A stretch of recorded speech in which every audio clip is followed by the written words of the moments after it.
দর্শক, দেখছেন Barendra online television. চেতনায় ৭১ নিয়ে আমরা কথা বলবো। আজকে আমাদের মাঝে উপস্থিত আছেন ঠিক আমার পাশে এমন একজন মানুষ যিনি সারাটি জীবন আন্দোলন করেছেন। সেই মানুষটি মুক্তিযুদ্ধের সময় সীমান্ত পার হয়ে চলে গেছিলেন। তারপর ৯টি মাস পর বিজয় বেশে ফিরে এসেছিলেন আমাদের প্রিয় শহর রাজশাহীতে। এখনও তিনি রাজশাহীতে আছেন, রাজশাহীর মানুষের জন্য রাত দিন কাজ করে যাচ্ছেন। তার কাছে আমরা শুনব ৭১-এর স্মৃতি থেকে কিছু কথা। পাশে আছেন বীর যুদ্ধাহত মুক্তিযোদ্ধা মোহাম্মদ আব্দুল হামিদ, যিনি সেনাবাহিনীতে চাকরি করতেন। তারপর সেখান থেকে পালিয়ে দেশের মানুষের জন্য, বাঙালি জাতির জন্য তিনি রণাঙ্গনে যুদ্ধ করেছিলেন। তাকেও আমাদের আজকের এই অনুষ্ঠান থেকে শুভেচ্ছা। আর শুভেচ্ছা আমার পাশে যিনি বসে আছেন, আমাদের অভিভাবক, রাজশাহী সদরের সাংসদ, সাবেক ছাত্রনেতা ফজল হোসেন বাদশাহ। বাদশাহ ভাই, আর কয়েক ঘন্টা পরেই আমাদের বিজয় দিবস। বিজয় দিবস আসলেই আমি বারবারই এ কথাটি বলি, আমাদের মন প্রাণ কেমন যেন হয়ে যায়। অনেক কষ্ট, অনেক আনন্দ নিয়ে আমরা বিজয় দিবসটি পালন করে থাকি। তো সেই সময় তো আপনি ছাত্র ছিলেন ১৯৭১ সালে। সেই সময়কার কিছু স্মৃতি আজকে যদি দর্শকদের একটু বলতেন।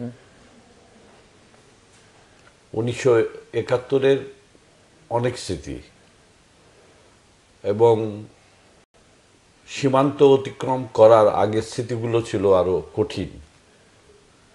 কারণ আমাদের মনে আছে যে ২৫শে মার্চে কালো রাতের পর রাজশাহীতে যে প্রথম ঘটনা ঘটল, সেটা হচ্ছে আমাদের এই পশ্চিম অঞ্চলের কাঁঠালবাড়িয়াতে। এই রাজশাহীরই একজন সন্তান, তিনি পাকিস্তান সেনাবাহিনীতে চাকরি করতেন এবং ছুটিতে এসেছিলেন বাড়িতে। সে সময় আমাদের এই বাংলাদেশে ২৫শে মার্চের কালো রাতের পর প্রকৃত মুক্তিযুদ্ধের সূচনা হয়। তখন আমরা দেখেছি যে সেই মুক্তিযোদ্ধা বেশরত ভাইয়ের কথা আমার মনে পড়ে। তখন তিনি তরুণ, আর আমরা তখন হায়ার সেকেন্ডারি পাস করেছি কেবলমাত্র। তিনি আমাদেরকে প্রশিক্ষণ দিতেন অস্ত্র ছাড়াই।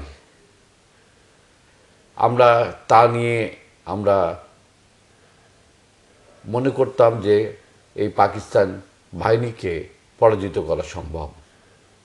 এই যে আমাদের মনোবল, এটা হচ্ছে একটা চেতনা।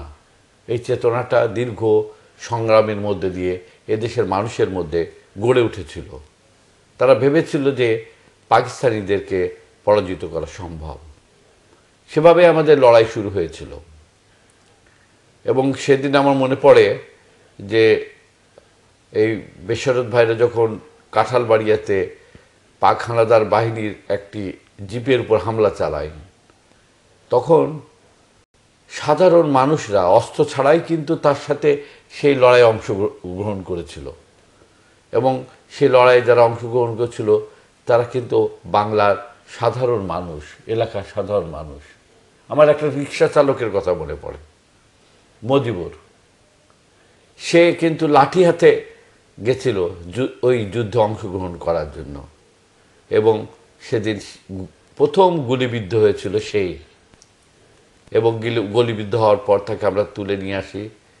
তুলে নিয়ে এসে তাকে এখানে চিকিৎসা করাই। আমার বাড়ির পাশে এক ডাক্তার ছিলেন, তিনি এখন বেঁচে নেই। তিনি প্রথম চিকিৎসা করেন। তারপর তাকে আমরা সীমান্ত অতিক্রম করে ভারতে পাঠাই। এই তো সূচনা।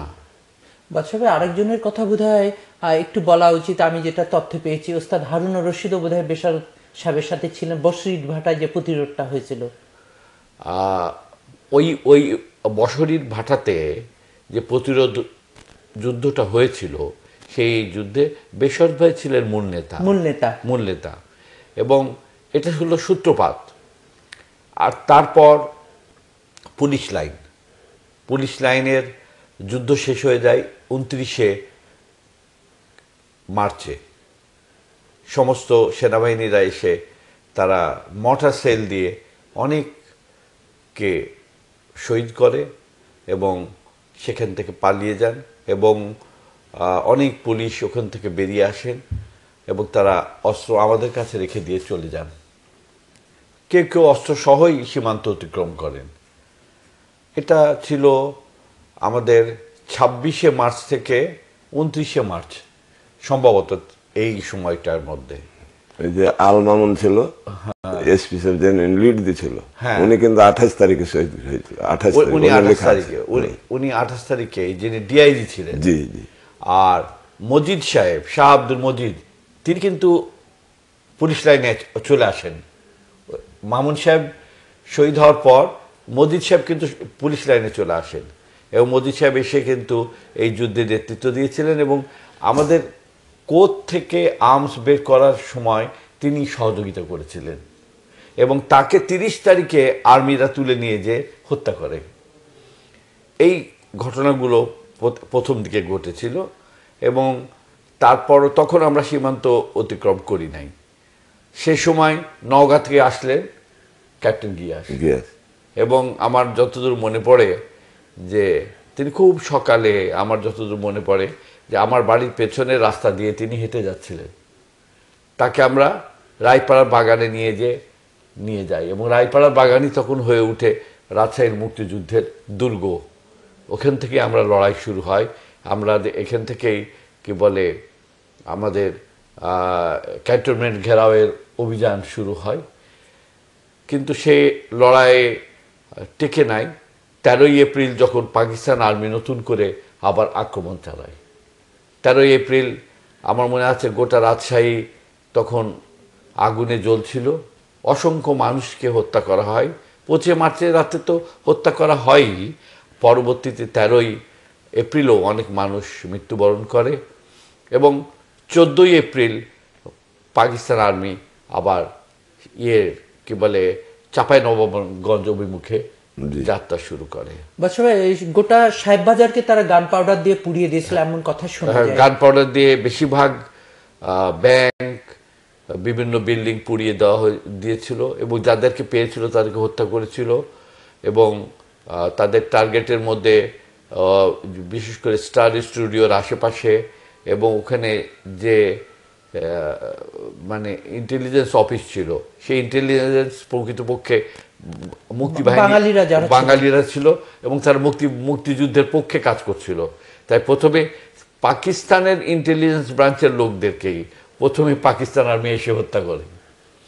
অদ্ভুত একটা ঘটনা ঘটেছিল। তো আমরা সেই পরবর্তীতে সেই সমস্ত ডেড বডি আমরা দেখেছি এবং ভারতে চলে যাওয়ার আগে পর্যন্ত আমরা রাজশাহী শহর এবং রাজশাহী শহরের আশেপাশেই অবস্থান করেছি। আর একটা বিষয়, তারা যখন ওই রাজশাহী শহর দখল করে নেয়, তারা আর একটি হামলা চালিয়েছিল রাজশাহী বিশ্ববিদ্যালয়ে শিক্ষকদের বাড়ি এবং সেখান থেকে শিক্ষকদের ধরে নিয়ে গেছে। এটা আপনি জানেন? হ্যাঁ, এটা জানি। ও বিশ্ববিদ্যালয়ের ঘটনা বলি, ওই এলাকার লোকরা আরো ভালো জানে। তো বিশ্ববিদ্যালয়ে আক্রমণ করেছিল সেটা আমরা জানা রয়েছে এবং শেষের দিকে তো পরিকল্পিতভাবে বেশ কিছু শিক্ষককে বাড়ি থেকে তুলে নিয়ে যে হত্যা করা হয়।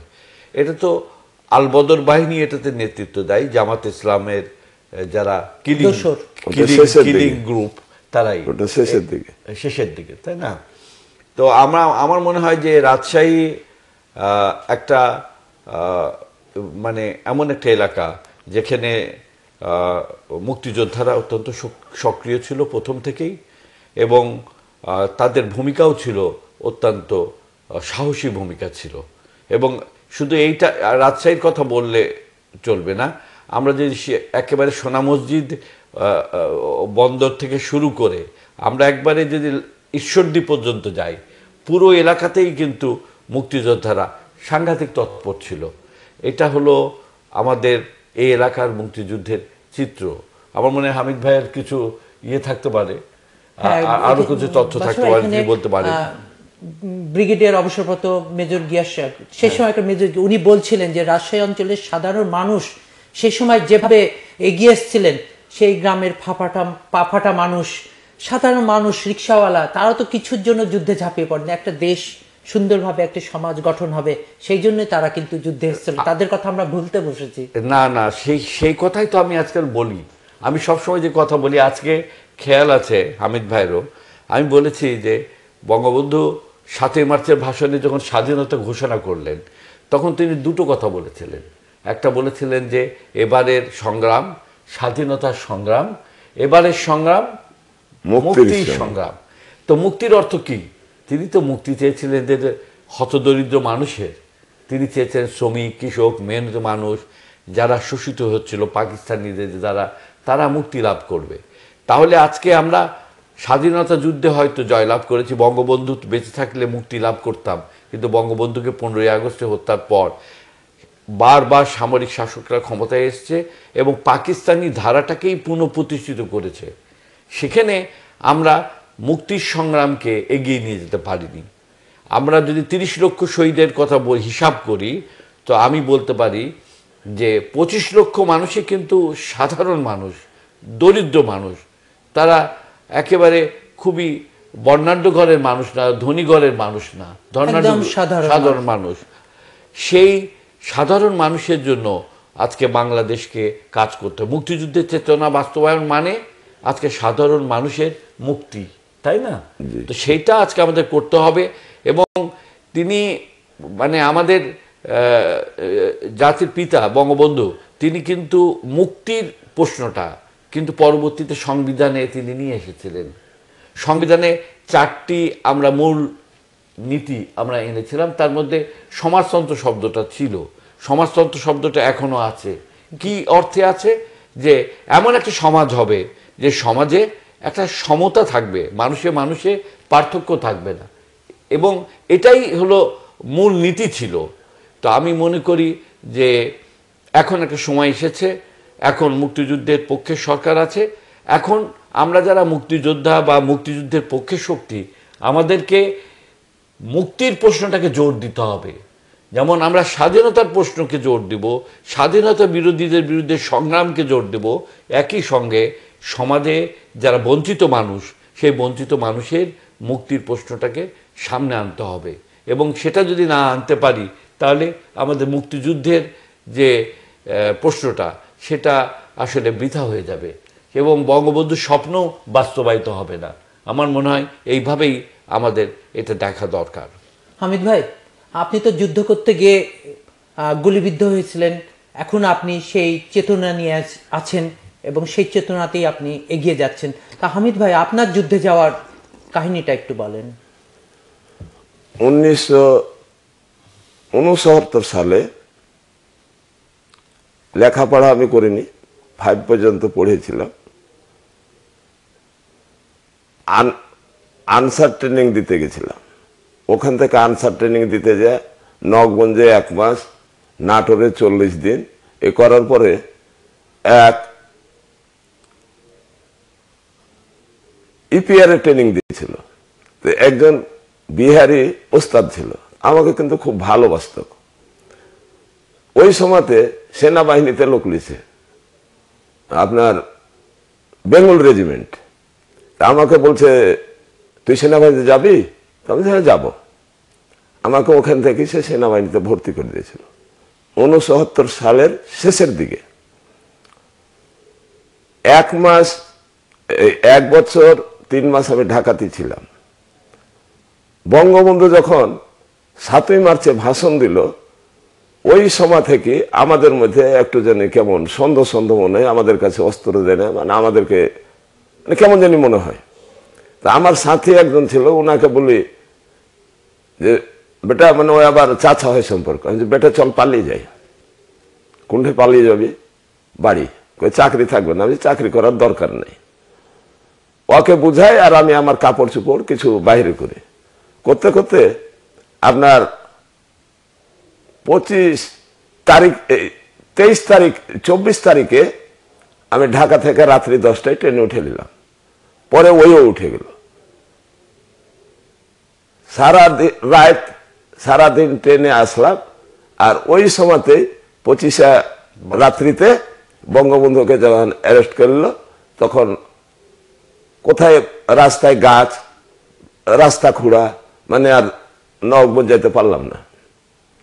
রাজশাহীতে আপনার এই যে আমাদের গাউসুজ্জামান আছে, উনি হলো কিন্তু আমাদের এমএলএ ছিল আলহাজ রইসুদ্দিন, তারই কিন্তু জামাই, আমরা ফুফা বলতাম। উনি কিন্তু থাকতো তখন গভর্নমেন্ট কলেজের হোস্টেলে, গভর্নমেন্ট কলেজের প্রফেসর। জি, পরে আবার ইউনিভার্সিটি গেছিল, পরে আবার ইউনিভার্সিটি দিয়েছে। তো ওনার বাড়ি যাব, যে আমি যেটা খাবো, যাচ্ছি, বাড়িতে তালা মারা। আর কাউরি বাড়ি যাচ্ছি যেগুলো পরিচিত, সবারই বাড়ি তালা মারা, সবাই শহর ছেড়ে দিয়ে গ্রামে চলে গেছে। এখন না খেয়ে ঘুরছি, তখন সিএমবি মোড়ও চিনি না, রাশিয়া তো চিনি না। সিএমবি মোড়ে যদি আসছি, তো দেখছি আমার ক্যাপ্টেন গিয়াস, মানে ক্যাপ্টেন গিয়াস তখন কিন্তু আমারই ক্যাপ্টেন ছিল ওই সময়তে। নওগাঁয়ে যখন বিডিআরদের সেক্টর কমান্ডার মারা গেল, তখন ওকে সেক্টর কমান্ডারের দায়িত্ব দিয়ে ওখান থেকে পাঠিয়ে দিল। তো উনি এই মানে যখন এদিকে গন্ডগোল বেঁধে গেছে, তখন উনি কয়েকজন ইপিআর নিয়ে নওগাঁ হয়ে রাজশাহী চলে এসেছে।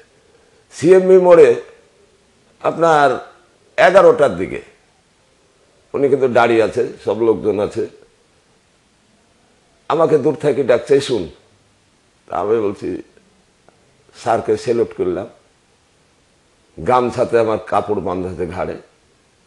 আমাকে বলল, এই তুই পাকিস্তান যাসনি? আমি, স্যার যাওয়া হয়নি, এইভাবে পালিয়ে চলে এসেছি। আর আমাদের গাড়ি ফেল করেছিল, আমরা চিটাগাং বেড়ে গেছিলাম, আমরা গাড়ি পাইনি, তার জন্য পানিশমেন্ট হয়ে গেছে, আমরা পালিয়েছি। তো বলছে, তুই আর বাড়ি যাস না, তুই আমার সাথেই থাক। এখন আমাকে ওইখান থেকে একটু নিচে একটা ডোভা ছিল, একটা ব্রিজ ছিল ওখানে সিমি মোড়ে, আমাকে নিচে নিয়ে দিয়েছে। তো এখন যে কাফি সরকার আছে, তখন চিনতাম না, আর বাবলা আমাকে যা নিচে নিয়ে দিয়েছে, ওরা সব তালি দিচ্ছে যে এর আগে দুইটাকে মেরে ফেলেছে, এ কলিয়ে গেল। পরে আমাকে একটা এলএমজি ঘাড়ে দিয়ে নিয়ে চলে আসলো, আবার তালি দিল। এই করে ধরেন 3 দিন ঘুরলাম, এই যাই ওদিকে, ওই যাই ওদিকে, কিন্তু একটা গুলিও ফায়ার করতে পারলাম না।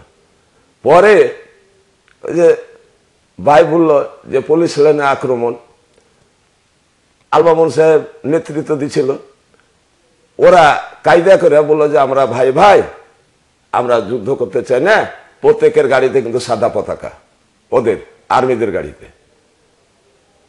ইনি বুঝতে না পেরে আমাদের বললো, তোমরা তাহলে সব পুলিশ লাইনে চলে যাও। আমরা পুলিশ লাইনে গেলাম। ধরেন 2-3 দিন খাইছি, কেউ খায়নি। আর গ্রামে থেকে কেউ ভাত দিয়ে গেছে, কেউ ছাতু দিয়ে গেছে, কেউ রুটি দিয়ে গেছে, ওগুলো আছে পুলিশ লাইনে, ওইগুলা খাওয়া দাওয়া করছি। কেউ গোসল করছে। 2:30 থেকে 3টার মধ্যে 3 দিকে অ্যাটাক, খালি নদীর দিক ফাঁকা। 3টার সময়, 2:30 থেকে 3টা থেকে এরকম অ্যাটাক। এখন কত যে লোক মরেছে এটা বলতে পারবো, কিন্তু আমি ওই লুঙ্গি খুলে দিয়ে দৌড় দিচ্ছে, লাশের ওপর পা দিয়েছি, কার উপর পড়ছে, একবারে নদীর দিকে দৌড় দিয়েছি, এক দৌড়ে লাফ দিয়েছি নদীর মধ্যে। নদীর মধ্যে লাফ দিলাম, ওই নদীর স্রোত তো তখন বেগ, ওইখানে যে আর এলএম যে ফায়ার করেছে ডাডা ডাডা করে, আমি কিন্তু ভাসতে ভাসতে চলে গেছি। উঠতে উঠতে যে গেছি তালাইমারি, তালাইমারিতে যে যদি উঠছি, আমার পরনে একটা আন্ডার প্যান্ট আর একটা গেঞ্জি। অবশ্য বলতে গেলে এত খারাপ মনে হয়, কিন্তু এই না বললে হয় না। তা আমি আমার পুরুষ লিঙ্গ যেটা, সেটা কিন্তু খুঁজে পাচ্ছি না। বারবার হাত দিয়ে আমার এটা গেল, গুলি লাগলো তো রক্ত পড়বে। 5 মিনিট পরে দেখছি আস্তে আস্তে আছে, ওই করে ভিজতে যায়। একবারে আপনার শাহাপুর ক্যাম্প আছে, ওই শাহাপুর ক্যাম্পে ছিল এক নুরু মেম্বার নামে, ওর বাড়িতে যে আসা নিলাম, ওর দোস্ত ছিল। ও বলছে, কি ব্যাপার তুমি এরকম কেন? ঘটনা হয়েছে, আমাকে কিছু দেন। তার জামা কাপড় দিল, ভয়ে কাঁপছি।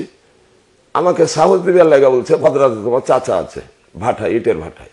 তা আমি তাহলে আমাকে ওখানে দেন। ইটের ভাটাতে ছিলাম, আমার চাচা দেখে তুই কোনে দেখে, আমি তো এই ঘটনা হয়ে গেছে বলছিলাম। থাকলাম। রাত্রি 12টার দিকে ভদ্রার শেষ মাথায় যে ডাউন আছে, ওই ডাউনে একটা ছেলে কাঁদছে, মানে বাচ্চা ছেলে কাঁদছে। তা আমি বলছি, চাচা ওই যে ওখানে ছেলে কাঁদছে রে, চল তো দেখি। ভূত কাঁদছে। এমন ওকে বুঝিয়ে বাজিয়ে ও নিল দাও, আমি নিলাম কুড়াল। এ লোহা থাকলে নাকি ভূতে ধরে না। তাই হামিদ ভাই, আমরা আবার আপনার কথায় ফিরে আসবো। আমরা একটু বাদশা ভাইয়ের কাছে আবার আসি। বাদশা ভাই, আপনি যখন সীমান্ত অতিক্রম করলেন, সেই সময়কার পরিস্থিতিটা কেমন ছিল? না, আমি সীমান্ত অতিক্রম করেছি আরো অনেক পরে। আমি যেহেতু রাজনৈতিক দলের সাথে যুক্ত ছিলাম, আমি প্রথমে এই 14ই এপ্রিলের পর আমি প্রায় 17-18 এপ্রিল বহু কষ্ট করে আমি ঢাকা গেলাম ওই অবস্থাতেই। এবং ঢাকা গিয়ে তখন আমাদের রাজনৈতিক নেতৃবৃন্দের সাথে যোগাযোগ করে দেখলাম যে তারা সবাই আগরতলা চলে গেছে। তখন আমি আমার কিছু বন্ধু, যার একজনের বাড়ি চাঁপাইনবাবগঞ্জ, এখনো তার সাথে আমার যোগাযোগ আছে, সে এখন ডেন্টাল ডক্টর, আসান, বাড়ি হচ্ছে রোহনপুর, সে উত্তরায় এখনো প্র্যাকটিস করে। ওকে বললাম যে কি করা যায়, ও তখন ছাত্র। তখন আমরা আর 4-5 জন নিয়ে তখন বদ্যেবাজার হয়ে, দাউদকান্দি হয়ে আমরা আগরতলা গেলাম, মানে কুমিল্লা পার হয়ে আখাউড়ার যে ব্রিজ, এই ব্রিজ অতিক্রম করলাম। তখন আমরা খালি হাতে, তখন আমাদেরকে সহযোগিতা করলো দাউদকান্দির কাছে একটা বেঙ্গল রেজিমেন্ট ছিল। তারা ওখানে এপ্রিল মাসের শেষ সপ্তাহে তারা ওখানে অবস্থান নিয়েছিল। তারা আমাদেরকে আখাউড়া পার করে দিল। আমরা মে মাসের প্রথম সপ্তাহে যে আগরতলা পৌঁছালাম। তখন সেখানে ওখানে প্রথমে আমি মেলাঘর ক্যাম্পে যাই। সেখানে মেজর হায়দার ছিলেন এবং মূলত ওই এলাকার অনেকে ছিলেন। তারপরে মেজর হায়দার আমাকে 7 নম্বর সেক্টরে ট্রান্সফার করেন। আমি তখন এসে 7 নম্বর সেক্টরে পানিপিয়া ক্যাম্পে আমি এখানে যোগ দিই এবং বন্ধুদের খুঁজতে থাকেন যে কারা কারা এসছে, কিভাবে এটাকে সংগঠিত করা যায়। একটা কথা মনে রাখতে হবে যে আমাদের দুটো দিক ছিল, একটা যুদ্ধক্ষেত্রে ভূমিকা রাখা, আর একটা রাজনীতির ক্ষেত্রেও ভূমিকা রাখা, মোটিভেশন। আমরা আমাদের যারা কর্মীরা ছিল তাদেরকে যুক্ত করা, এবং আমরা তখন একটা নতুন, আমাদের যে স্বাধীন বাংলা সরকার ছিল, সেই সরকারের উপদেষ্টা হিসাবে যারা ছিলেন তার মধ্যে মৌলানা ভাসানী ছিলেন, এবং আমার তখনও কলকাতায় আমাদের রাশেদ খান মেনন ছিলেন। তারা পূর্ব বাংলার মুক্তিযুদ্ধের সমন্বয় কমিটি গঠন করেছিলেন, এবং আমরা এই মুক্তিযুদ্ধের মধ্যে আমরা সেই সমন্বয় কমিটির নেতৃত্বে আমরা অংশগ্রহণ করা। বাচ্চু ভাই, একটা কথা আমি শুনেছি যে সেই সময় আপনি সীমান্ত পার হয়ে গেছিলেন এবং ওখানে আপনার অনেক আত্মীয় স্বজন আছে, কিন্তু আপনি সেখানে না গিয়ে অন্যান্য বন্ধু বান্ধবের সাথে কিন্তু কাজ করেছিলেন। না, আত্মীয় স্বজন তো আছেই, সেগুলো তো একটা বিষয় তো, কিন্তু সেটা বড় ব্যাপার ছিল না। তখন দেশের কথাই বড় ব্যাপার ছিল, তাই না হামিদ ভাই? জি। তখন তারপরে আমি ধুলাউড়ি ক্যাম্পেও অনেকদিন আমি ছিলাম, এবং মুক্তিযোদ্ধাদের মহদীপুর, ধুলাউড়ি মহদীপুর, হ্যাঁ মহদীপুর। বাচ্চা ভাই, আমরা আবার ফিরে আসবো। আমরা একটা বিরতি নিয়ে নিই। দর্শক দেখছেন বরেন্দ্র অনলাইন টিভির আয়োজনে চেতনায় ৭১। আজকে আমাদের সাথে আছেন সাবেক ছাত্রনেতা, রাজশাহী সদর 2 আসনের সাংসদ ফজল হোসেন বাদশা এবং বীর যোদ্ধাহত মুক্তিযোদ্ধা আব্দুল হামিদ। আমরা নিয়ে নিচ্ছি একটি বিরতি, আমাদের সাথেই থাকুন। আর দর্শক, আমরা জানি আমাদের এই অনুষ্ঠান বিশ্বের যে কোনো প্রান্ত থেকে দেখা যাচ্ছে। আপনারা আপনাদের মন্তব্যগুলি আমাদের পাঠিয়ে দেন borendo.tv@gmail.com। বিরতির পর আবার ফিরে আসছি।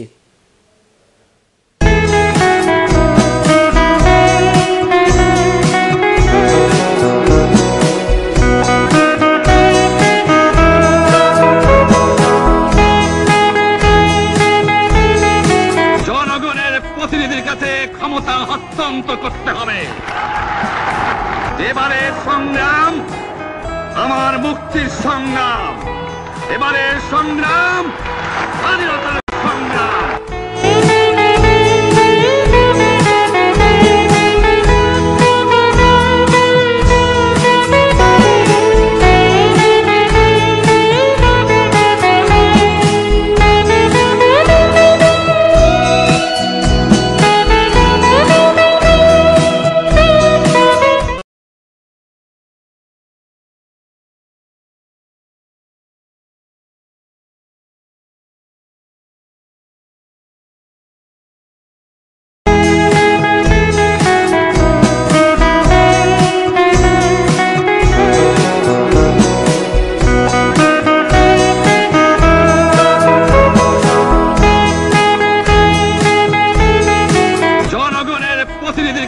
ক্ষমতা হস্তান্তর করতে হবে।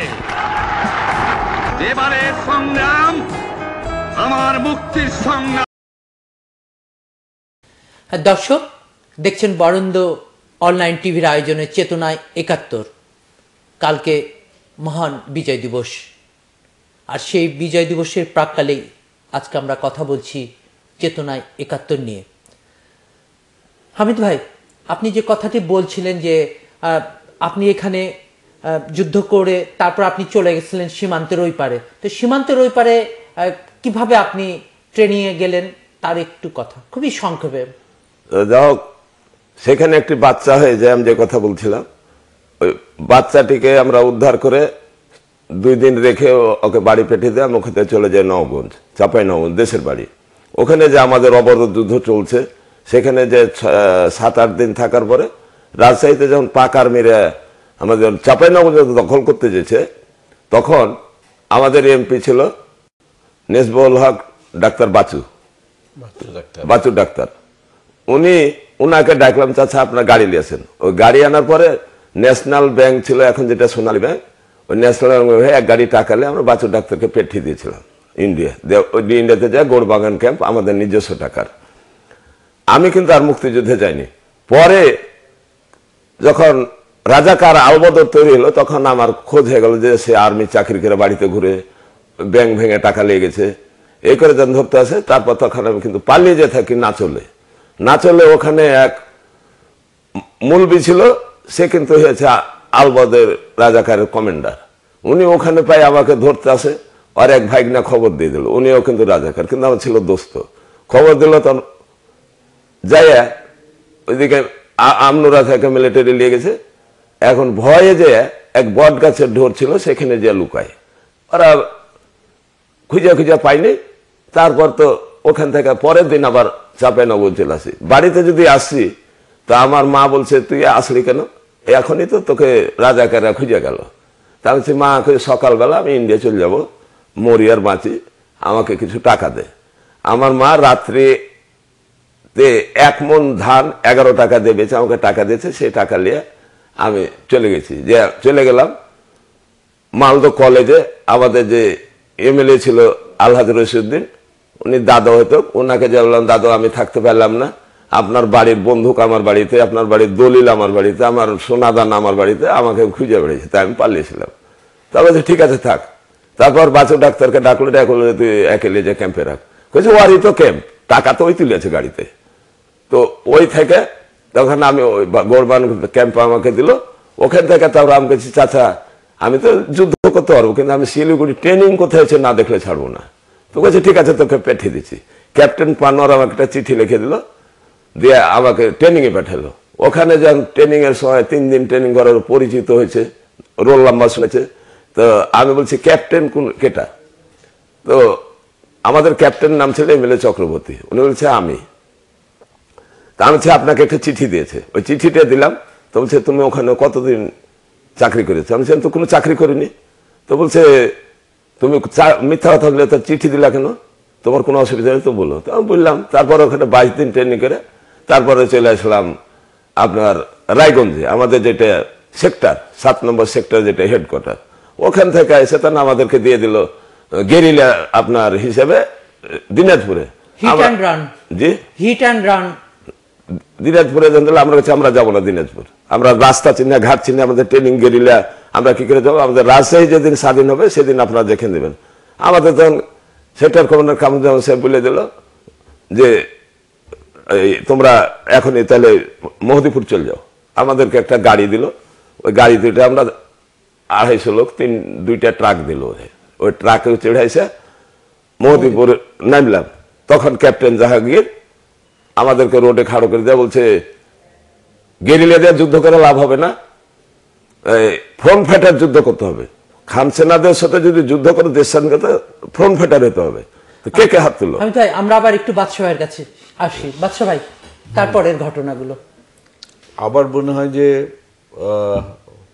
মেহেদীপুরের যুদ্ধটা মূলত গিয়েছিল খুবই সম্মুখ যুদ্ধ ছিল। জি, এবং ক্যাপ্টেন জাহাঙ্গীর ওটা সংগঠিত করেছিলেন এবং পরবর্তী কিন্তু মেহেদীপুরের যুদ্ধ একটা যেটা সোনা মসজিদ পর্যন্ত এসে ক্যাপ্টেন জাহাঙ্গীর শহীদ হলেন, এই যুদ্ধই কিন্তু পরবর্তীকালে এই এলাকার বিশেষ করে 7 নম্বর সেক্টরে পাক বাহিনীর পরাজয়ের কারণ হিসাবে জি, সৃষ্টি হয়েছিল এবং সেটাই মূলত ছিল।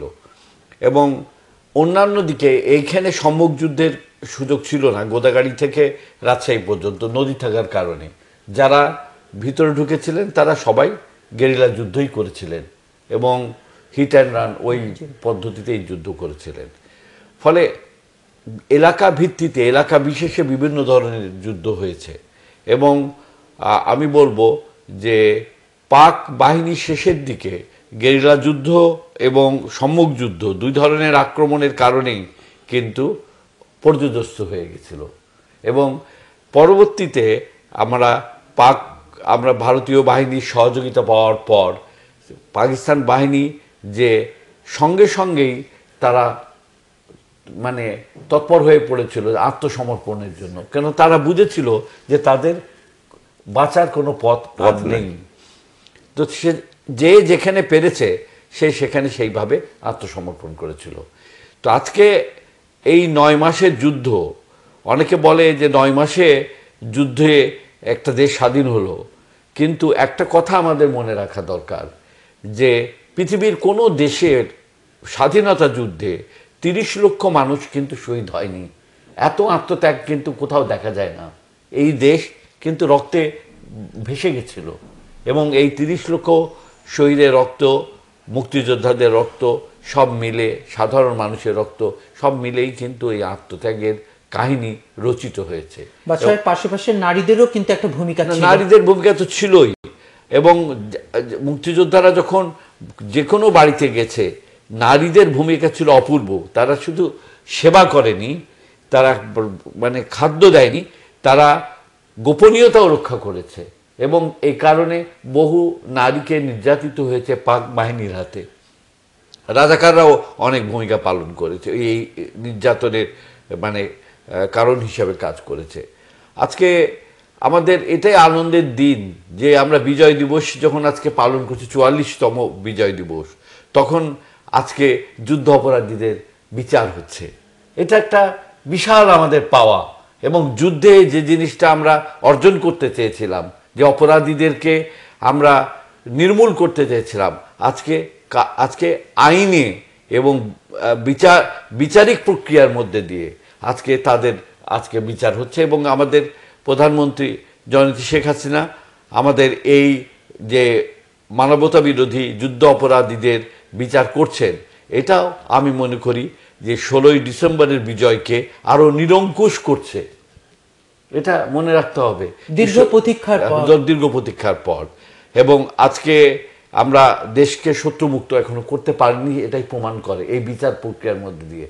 আমাদেরকে শত্রুমুক্ত করতে হবে, কি হামিদ ভাই? জি, শত্রুমুক্ত করতে হবে আমাদেরকে। পাকিস্তানের চেতনা যারা বহন করে বাংলাদেশের মাটিতে এখনো, আজকে 44 বছর স্বাধীনতার পর তাদের বাংলাদেশে কোনো ঠাঁই নাই, এটা আমরা স্পষ্টভাবে আমরা বলতে চাই।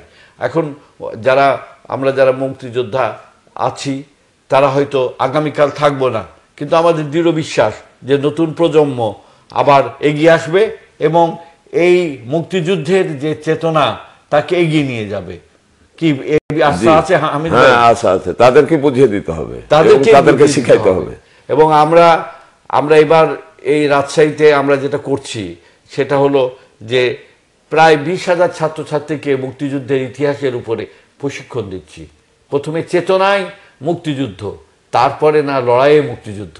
তো এইবার আমরা চেতনায় মুক্তিযুদ্ধ আমরা নতুন প্রজন্মকে আমরা গড়ে তুলব এবং আমাদের বিশ্বাস যে রাজশাহীর মানুষ, রাজশাহীর এলাকা আমাদের মুক্তিযুদ্ধের চেতনার এলাকা হিসাবে পুনর্গঠিত হবে। হ্যাঁ বাদশা ভাই, আসলে 1 মার্চ যখন সেই সময় পার্লামেন্ট বন্ধ করে দিল পাকিস্তানি সামরিক সরকার, তখন কিন্তু আপনার সেই প্রিয় কলেজ রাজশাহী কলেজ থেকে কিন্তু দাবি উঠেছিল আর কোনো দফা নাই, এক দফা স্বাধীনতা।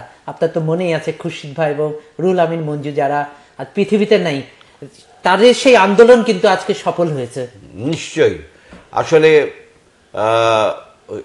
যখন পার্লামেন্ট বন্ধ হয়ে গেল তখন আমরা নিশ্চিত হয়ে গেলাম যে আমরা আমাদের হাতে, বাঙালিদের হাতে পাকিস্তানের রাষ্ট্র ক্ষমতা আসছে না। তখন আসলে তরুণ প্রজন্ম তখন প্রস্তুতি নিতে শুরু করেছে। 7ই মার্চের ভাষণের পর কিন্তু সেটা স্পষ্ট হয়েছে। এই জন্য আমি মনে করি যে 7ই মার্চের ভাষণ পৃথিবীর বেশ কয়েকটি ভাষণের মধ্যে অন্যতম ভাষণ। এবং আমার কাছে মনে হয় যে 7ই মার্চের ভাষণ থেকে আমাদের অনেক কিছু শিক্ষা নেওয়া প্রয়োজন রয়েছে। এবং যতদিন বাংলাদেশ থাকবে ততদিন 7ই মার্চের ভাষণ থেকে আমাদের শিক্ষা গ্রহণ করতে হবে এবং বাংলাদেশকে এগিয়ে নিয়ে যেতে হলে বঙ্গবন্ধুর সেই নির্দেশনা, সেই চেতনাবোধ, সেটাকে আমাদের কাজে লাগাতে হবে। হামিদ ভাই, একজন যুদ্ধাহত মুক্তিযোদ্ধা হিসাবে বিজয় দিবসের প্রাক্কালে আপনি জাতির কাছে কি প্রত্যাশা করেন? এখন শুনেন, আমরা যে 9 মাস যুদ্ধ করেছি, আমাদের ঘটনা বলতে গেলে কমপক্ষে 9 দিন সময় দিতে হবে। তো এখন আমাদের জাতির কাছে, যেমন আমার শেখ হাসিনা প্রধানমন্ত্রী, তাদের কাছে আমাদের চার কিছু নাই, মানে আমরা না চাইতেই অনেক কিছু দিয়ে দিয়েছে। কিন্তু আমরা সে জাতির কাছে চাই যে আমরা সম্মানের সহিত যেন চলতে পারি। রাস্তাঘাটে অনেকে টিটকারি মারে, এই জিনিসগুলো করে।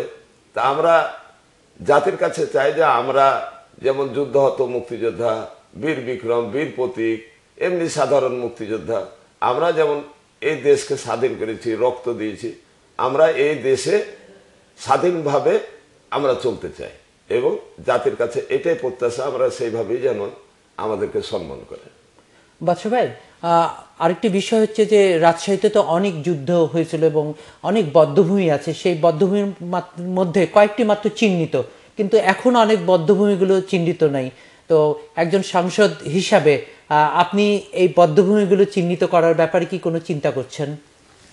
বধ্যভূমির মধ্যে সবচেয়ে বড় বধ্যভূমি হচ্ছে যেটা চিহ্নিত, সেটা হলো জোহা হল, সেটা চিহ্নিত, সেটা আমরা জানি। আর একটা রয়েছে আমাদের টি বাঁধ। তবে এটা ঠিক যে এছাড়াও বধ্যভূমি অনেক ছিল, কিন্তু সেগুলো আমরা মানে কিছুটা হারিয়ে ফেলছি। যেমন আমি বলি যে পুলিশ লাইনের যুদ্ধের পর আমরা অনেকের মৃতদেহ আমরা কিন্তু এই পিটিআই স্কুলের পাশে, এখান থেকে খুবই কাছে, আমরা পড়ে থাকতে দেখেছি। বসরি ইটভাটা, হ্যাঁ, বা ইটভাটা, এই সব জায়গায় পড়ে থাকতে দেখেছি। কিন্তু এইগুলোকে পরবর্তীতে বধ্যভূমি হিসেবে ঘোষণা করা হয় নাই। তবে এছাড়া রাজশাহী শহরের বাইরে পবা এলাকায় কিছু বধ্যভূমি রয়েছে, সেগুলো চিহ্নিত, আমাদের কাছে চিহ্নিত, কিন্তু মানে ওই এলাকা সাংসদের দায়িত্ব হচ্ছে সেই বধ্যভূমিগুলোকে চিহ্নিত করে সংরক্ষিত করা। এবং আমি বলবো যে টিবাঁধের বধ্যভূমিটা আমাদেরকে একটু 25 নভেম্বর যেখানে তারা গণহত্যা চালিয়েছে, হ্যাঁ, এইটাকে কিন্তু ভালো করে একটা মানে স্মৃতিসৌধ হিসাবে দাঁড় করাতে হবে। তো আমি এবার গেছিলাম গতকাল, আমি এই বধ্যভূমিতে প্রতিবারই যাই আমরা সন্ধ্যায়, যে তাদের প্রতি শ্রদ্ধা জানাই। তো এবার আমি প্রতিজ্ঞা নিয়েছি যে টিবাঁধের বধ্যভূমিটাকে আমি পুনর্নির্মাণ করব এবং এটা যাতে রাজশাহীবাসীর একটা শ্রদ্ধার জায়গা, শ্রদ্ধার কেন্দ্র, মুক্তিযুদ্ধের ইতিহাসের অংশ হিসাবে পরিগণিত হয়। এটাকে আমরা গড়ে তুলতে চাই। যেমন অন্যান্য বিষয়গুলো আমি হাত দিয়েছি, সেটা হলো যেমন ডক্টর জোহা, যিনি জীবন না দিলে পাকিস্তানের বিরুদ্ধে গণ অভ্যুত্থান হতো না, সেই জোহার স্মৃতি রক্ষার জন্য আমরা উদ্যোগ নিয়েছি। তারপরে 52 সালে ভাষা আন্দোলনের প্রথম শহীদ মিনার রাজশাহীতে করা যায়, সেটাকে পুনর্নির্মাণ করার আমরা উদ্যোগ নিয়েছি।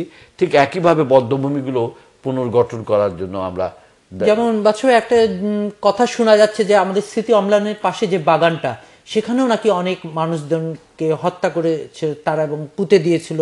তারপরে বাদুরতলা, যেটা তালাইমারি, সেখানে মানুষের দৃষ্টিভঙ্গিকে ঘুরিয়ে দেওয়ার জন্য তৎকালীন বিশ্ববিদ্যালয়ের উপাচার্য তিনি নাকি এখানে একটি ধর্মীয় প্রতিষ্ঠান গড়ে তুলে দিয়েছে। আমার মনে হয় যে তালাইমারিতে যত মানে পাক বাহিনী যে আক্রমণটা করেছে, যত মানুষকে হত্যা করেছে, রাজশাহীতে শহীদের তালিকা যদি বলা যায় তাহলে তালাইমারি এলাকার শহীদের তালিকা বেশি। অথচ ওই এলাকায় আমাদের শহীদদের স্মৃতিকে ধরে রাখার জন্য একটা শহীদ মিনার করা হয়েছে, কিন্তু শহীদ স্মৃতি কোনো মানে এই ধরনের কোনো আমাদের জায়গা আমাদের ওখানে তৈরি হয়। যেমন আরেকটা আছে আমাদের সাবেক মেয়র হাদি ভাইয়ের বাড়ির সামনে যে বাঁধের নিচে, সেখানেও কিন্তু অগন্তি হিন্দু, মুসলমান, আদিবাসী এদেরকেও কিন্তু হত্যা করা হয়েছে এবং সেই জায়গাটিকে সংরক্ষণের একটা উদ্যোগ নেওয়া হয়েছে এরকম শোনা যাচ্ছে।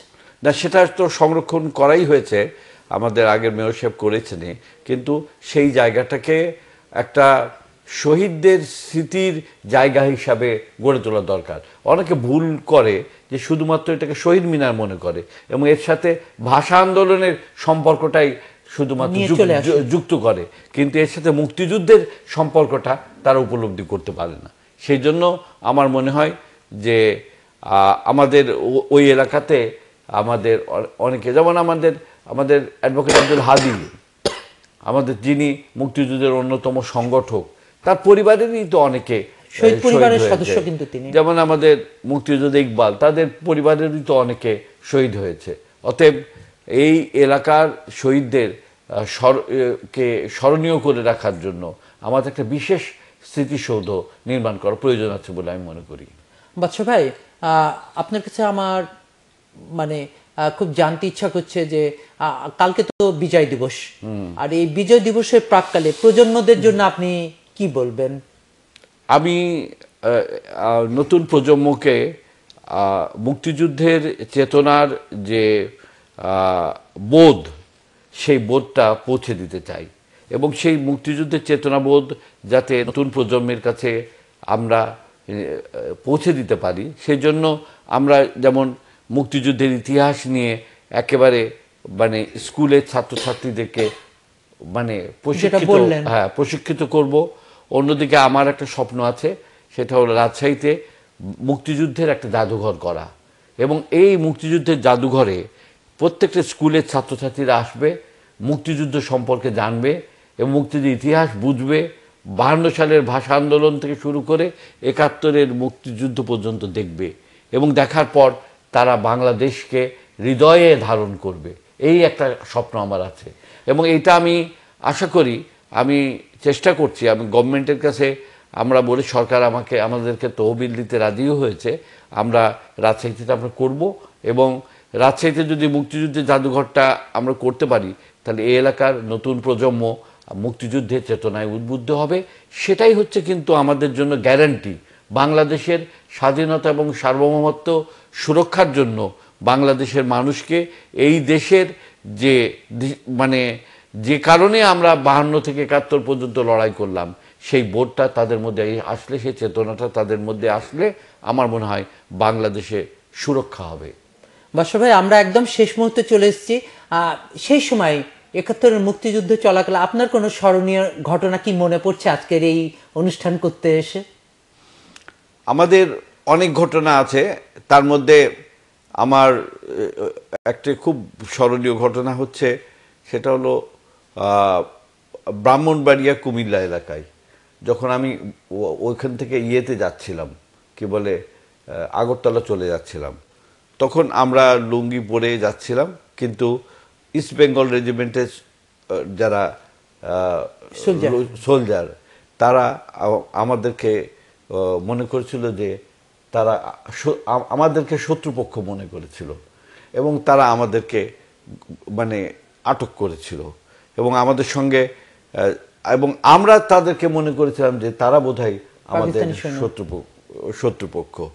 তো পরে যখন তারা করলো কি বলে বুঝতে পারলো, তখন তারা আমাদের কাছে খুবই লজ্জিত হলো। এটা একটা ঘটনা। আর একটা ঘটনা হলো যে এই যে বসরির ভাটায় যখন আমরা পাকিস্তান আর্মিকে আমাদের বেশরত ভাইরা প্রথম কমব্যাট করলো, তখন আমরা সিভিল গান নিয়ে কিন্তু একটা প্রোটেকশন করেছিলাম রাজশাহী রেল স্টেশনের কোর্ট স্টেশনের কাছে। তখন আমাদের এই ধারণা ছিল না যে মর্টারের বিরুদ্ধে সিভিল গান নিয়ে যুদ্ধ করা যায়, এই ধারণাটা আমাদের ছিল না। তো পাকিস্তান আর্মির একটা 200 জনের একটা দল যারা পাকিস্তান আর্মিকে উদ্ধার করার জন্য আসছিল, তখন আমরা 3-4 জন সিভিল গান দিয়ে তখন আমরা গুলি চালানো শুরু করি পাকিস্তান আর্মিকে। তখন তারা শুয়ে পড়ে এবং কিছুক্ষণ পর তারা বলে যে তোমরা পালাও, উর্দুতে বলে, না হলে তোমাদেরকে মেরে ফেলবো। এবং কিছুক্ষণ পর দেখা যায় যে তারা মর্টার অ্যাটাক করে এবং তারা ওই রায়পাড়ার বাগানের ভিতর দিয়ে তারা যে বসরিতে যায় এবং আমরা তখন মানে অ্যাকচুয়ালি আমরা কিছু করতে পারি না, আমরা তখন পিছু হটে আসতে বাধ্য হই। এবং তখন আমরা বাস্তবে উপলব্ধি করলাম আসলে যুদ্ধ করতে আমাদের অস্ত্র দরকার এবং আরো প্রশিক্ষণ দরকার। তখন আমরা ভারতের যাওয়ার বিষয়টা আমাদের মাথায় খুব গভীরভাবে বেঁধে আসলো। আমার মনে হয় যেমন আমাদের হামিদ ভাইও এই ভারতে গেছে অনেক পরে, মনে করেছে বোধহয় আমরা এখান থেকে অনেক কিছু করতে পারবো, 3 মাস পরে গেছে। ওই রকম আমাদেরও প্রথমের দিকে ওইরকম ধারণা ছিল না। আমাদের এক বন্ধু তো যিনি মুক্তিযোদ্ধা ছিলেন মণি, তিনি কতগুলো বোম নিয়ে গাছের উপরে ছিলেন রায়পাড়ার বাগানে, বললেন যে পাকিস্তান আর্মি যখন যাবে এদিক দিয়ে বোম মেরে দেবো। কিন্তু যখন দেখলেন যে এগুলো বোম দিয়ে মারার ব্যাপার না, এটা একেবারে ব্রাশ ফায়ার করতে করতে একেবারে মর্টার মারতে মারতে যাচ্ছে, তখন তিনি গাছের উপরেই চুপ করে লুকিয়ে থাকলেন, নিচে নামতে পারলেন। এই ধরনের প্রথম দিকে, যুদ্ধের প্রথম দিকে আমাদের যে প্রতিরোধ, তাতে আমাদের মানে অদক্ষতার অনেক হাস্যকর ঘটনাও আছে, আবার অনেক বীরত্বপূর্ণ ঘটনা আছে, অনেক আত্মত্যাগের ঘটনা আছে। অনেককে আমরা দেখেছি জীবন দিতে, তারা জীবন দিয়েছে, তারা মানে শত্রুর মোকাবেলা করতে গিয়ে পিছু পা হয়নি। এই সমস্ত ঘটনাবলীর মধ্যে দিয়েই আমাদের 71-এর স্মৃতি। বাচ্চা ভাই, আপনারা তো আগে থেকে সাহসিকতা দেখেছেন, কারণ আপনারাই স্লোগান তুলেছিলেন যে বাঁশের লাঠি তৈরি করো, বাংলাদেশ স্বাধীন করো, যেটা আমরা বিভিন্ন বড়জনদের কাছ থেকে শুনতে পাই, তোমার আমার ঠিকানা, পদ্মা, মেঘনা, যমুনা, এগুলোই তো আপনাদেরকে সে সময় সাহসিকতা জুগিয়েছিল। এবং সেই কারণে আপনারা হয়তো খালি হাতেই যুদ্ধে নেমে পড়েছিলেন এবং ওই যে সিভিল গান বা ক্রেকার এগুলো জোগাড় করে আপনারা পাকিস্তানি সৈন্যদের মধ্যে একদম রণাঙ্গন নেমে পড়েছিলেন, রণাঙ্গনে। এবং আমাদের তবে আধুনিক যুদ্ধের বিষয়টা আমাদের রাজশাহী পুলিশ লাইনের যে যুদ্ধ, এটা আমাদের কিছুটা চোখে আঙুল দিয়ে দেখিয়ে দিয়েছিল। তখন আমরা বুঝেছিলাম যে আমরা যেভাবে ভাবছি সেভাবে হবে না, আমাদেরকে আরো প্রস্তুতি নিতে হবে। এটা হলো মূল কথা। রাজশাহীর ক্ষেত্রে এটাই প্রযোজ্য। পরবর্তীতে ভারতে ট্রেনিং ছাড়া, ভারতের সহযোগিতা ছাড়া, অস্ত্র ছাড়া, আধুনিক অস্ত্র ছাড়া আমরা পাক বাহিনীকে মোকাবেলা করতে পারতাম না। এবং ভারতীয় সরকার এবং সেখানকার জনগণের কাছে তো আমরা অনেক কৃতজ্ঞ বাচ্চা ভাই, তারা না হলে তো আমাদের বোধহয় এই যুদ্ধটা আরো দীর্ঘস্থায়ী হতে হতো, যেটা আপনারা বলতেন যে দরকার হলে আমাদের লড়াইটা আরো দীর্ঘস্থায়ী হবে। আমাদের দীর্ঘস্থায়ী লড়াইয়ের বিষয়টা মাথায় এসেছিল যে আমাদের সামরিক জ্ঞানের অভাব থেকে। কিন্তু দেখা গেছে যে মুক্তিযোদ্ধারা বিভিন্ন ফ্রন্টে, বিভিন্ন জায়গায় বিভিন্ন রকমভাবে লড়াই করে। কোনো জায়গায় সম্মুখ যুদ্ধের কথা বলেছেন, এই যে হামিদ ভাই বলছেন সম্মুখ যুদ্ধে, কোনো জায়গায় গেরিলা যুদ্ধে তাদেরকে দুর্বল করেছে এবং প্রকৃতপক্ষে পাকিস্তানিদের মনোবল ভেঙে গেছিল এবং শেষের দিকে আর মনোবল বলতে কিছু ছিল না। সেইটা উপলব্ধি করতে পেরেছিল, সেটা উপলব্ধি করেছিল ভারতীয় বাহিনী, সেটা উপলব্ধি করতে পেরেছিল এবং তারা ঠিক সময়ে এগিয়ে কিন্তু এসেছিলেন। এগিয়ে এসেছিলেন আমাদেরকে সহায়তা করার জন্য। বাদশা ভাই, আমরা আর সময় পাচ্ছি না, তা আপনার কাছে আমার শেষ কথা, সেটা হচ্ছে জাতির কাছে আপনি কি প্রত্যাশা করেন, খুব অল্প কথায়। আমি জাতির কাছে একটা জিনিসই প্রত্যাশা করি, যেটা হামিদ ভাই চেয়েছেন, যে বলেছেন যে মুক্তিযোদ্ধাদেরকে যে আমরা বলি জাতির শ্রেষ্ঠ সন্তান, সেই সম্মানটা যেন মুক্তিযোদ্ধারা পায়। আর দ্বিতীয় কথা হচ্ছে, আমরা যে চেতনা নিয়ে মুক্তিযুদ্ধ করেছি তা যেন বাংলার মাটিতে আমরা বাস্তবায়ন করতে পারি, এটাই হচ্ছে আমার প্রত্যাশা। দর্শক দেখছেন বরেন্দ্র অনলাইন টেলিভিশন আয়োজনে চেতনায় ৭১।